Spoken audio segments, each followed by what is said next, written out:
Join me as we look at the top 5 teams that I will be rooting for in March Madness. More about the Hoosiers and the transfer portal. Let's get into the episode. 1 for 3 on the way. Oh!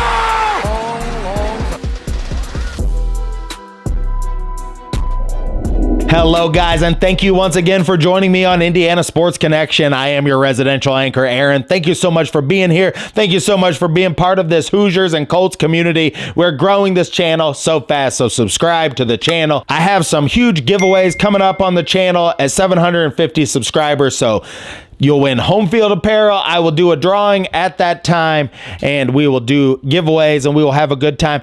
Today on the show, it's going to be a little bit different type of show because I'm going to talk about the top 5 Cinderella teams that I'm going to be rooting for on Thursday. So this is a primer for your Thursday.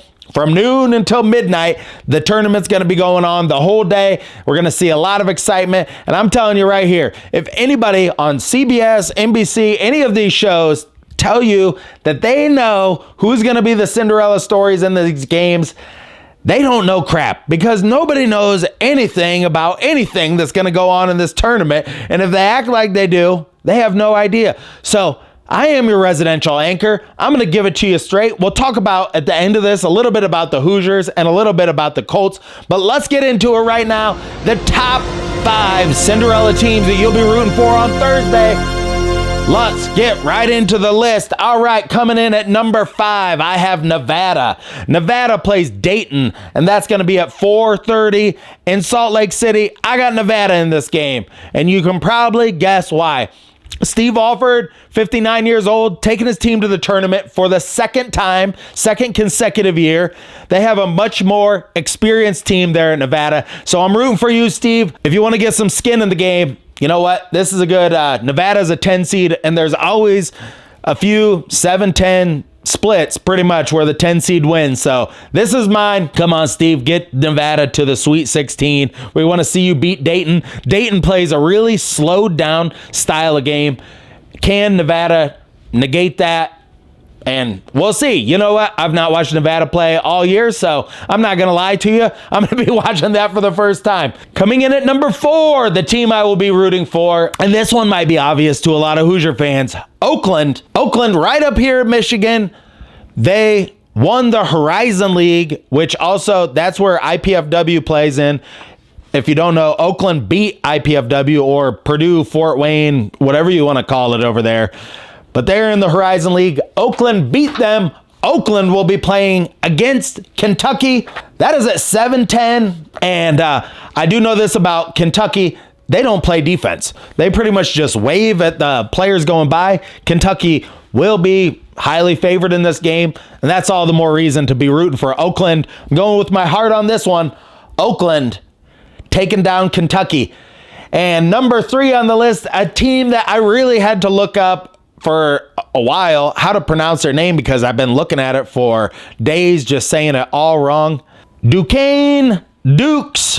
They play against BYU at 12:40. That is going to be, so Duquesne, their coach, this is his last season, Keith, and I can't read my own handwriting, DeMarte, the coach of the Duquesne Dukes. It's his last season. So I suspect and expect, because I did watch them play in their tournament game on Sunday, I expect that the Duquesne Dukes are going to come out and they're going to play their asses off, and they are going to win this game against BYU. And you know what? Yeah, I just like that.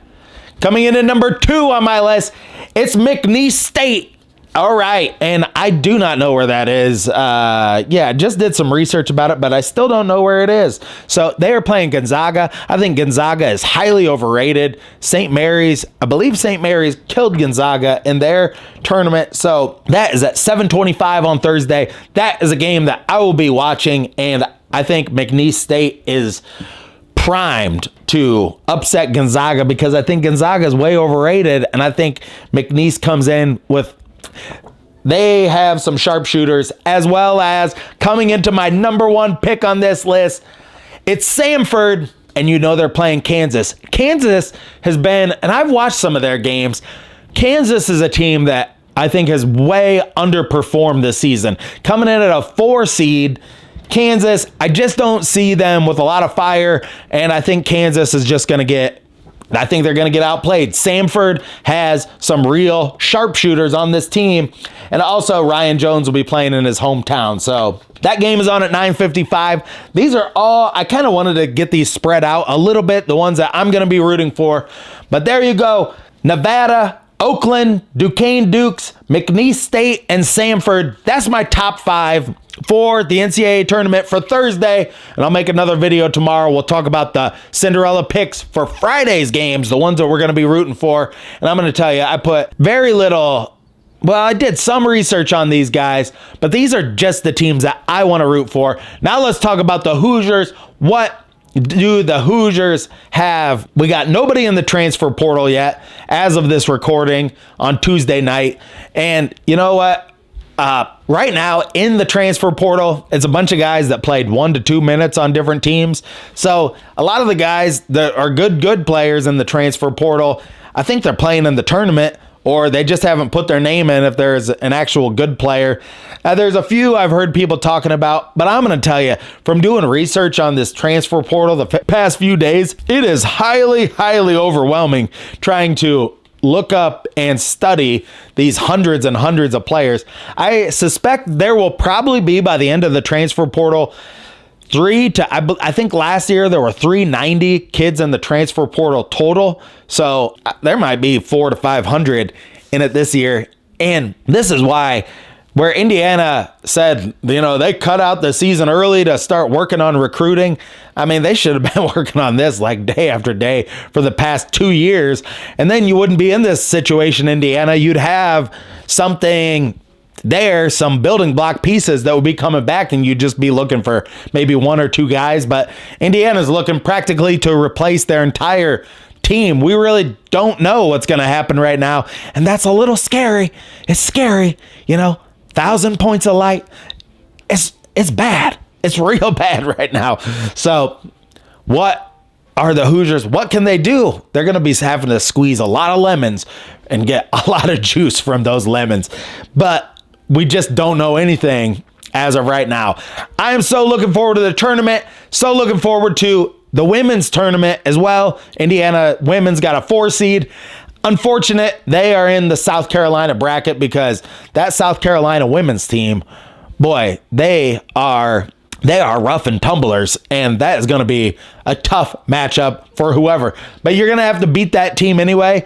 You know, the Indiana women's team, that is going to be a game I'm going to be looking forward to when they play South Carolina, because I believe they lost to them last year or the year before in the tournament. But it's just going to be good fun, especially, at least our women's team has been really up and coming over these last like 5 or 6 years, which is good to see. Wish the men could do the same thing, but we're going to see how this pans out here. But I love this week. I love the tournament, and I love rooting for these Cinderella teams. So get on board. Tell me in the comments down below. Tell me who you want to see in the tournament, and we'll have great fun. I am going to do a live stream on Thursday starting at around noon, and I'm going to live stream all the games throughout the day as much as I possibly can. I might take a break a little bit for dinner, and I might order some pizza as well and do something like that. But thank you so much for joining me on this episode of Indiana Sports Connection. Until next time, stay classy out there, Hoosier fans. Loaded up and trucking. Are we gonna do what they say can be done?